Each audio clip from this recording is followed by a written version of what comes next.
साथ संगत जी प्रेम से कहिए जी। धन निरंकार महात्मा जी। महात्मा जी, जी संसार के बारे में आप कुछ हमें बताइए।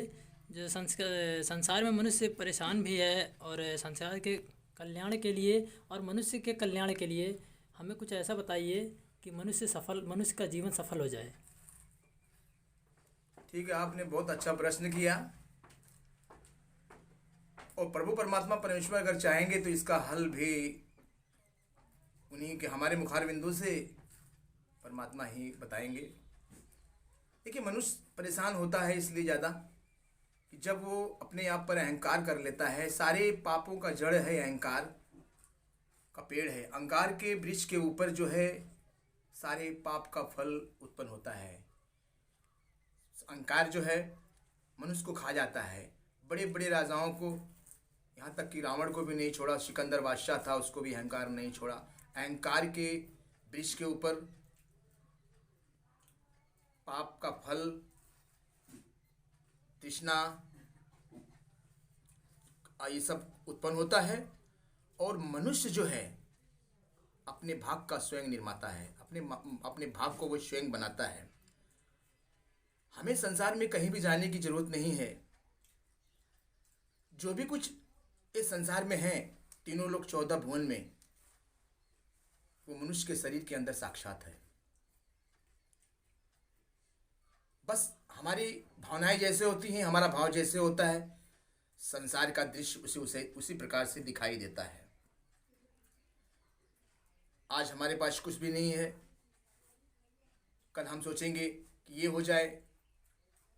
हमारे पास एक गाड़ी हो जाए, उसके पास गाड़ी हो गई, फिर उससे बड़ी गाड़ी हो जाए, वो भी हो गई। एक मकान नहीं है, मकान बन गया, फिर बंगला बन जाए, फिर ये हो जाए, वो हो जाए। ऐसे ऐसे उसकी इच्छाएं जो है प्रबल होती जाती हैं, और मनुष्य उसके अंदर जो फंसते चले जा रहा है। सारे दुनिया का, सारे संसार का, पूरे विश्व का ग्रंथ एक ही शब्द बता रहा है, एक ही चीज़ को बता रहा है। उसका निष्कर्ष, उसका सारांश एक है कि परमात्मा का जो साक्षात स्वरूप वो स्वयं मनुष्य का है। उसके बीच में जो भगवान ने माया, परमात्मा ने माया डाल दी है, और उस माया को, जबकि ये माया जो है लौकिक दृष्टि से दिखाई देने वाली नहीं है, उसके लिए दिव्य दृष्टि, अलौकिक दृष्टि को चाहिए। और मनुष्य परेशान इसीलिए है कि अलग अलग तरीका की इच्छाएं कर रहा है। हमें ये चाहिए, हमें वो चाहिए, और उसका वो पूरा नहीं होता है। पूरा किसी का हुआ नहीं। और एक बात और है कि मनुष्य ने परोपकारी कर्म को छोड़ दिया। सारे वेदों का सार एक है, प्रेम है। संसार का सार प्रेम है। सतयुग, द्वापर, त्रेता, कलयुग से लेकर के आज तक जो युग चल रहा है, सदा से सनातन से लेकर आज तक प्रेम को उसने छोड़ दिया। इतनी विज्ञान ने इतना तकनीकी बना दिया, इतना जो है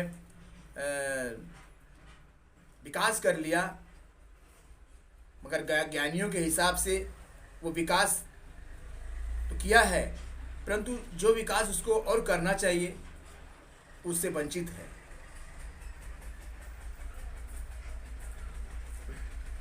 यही सब कारण है। महात्मा जी प्रेम से कहिए जी। धन निरंकार महात्मा जी, धन निरंकार।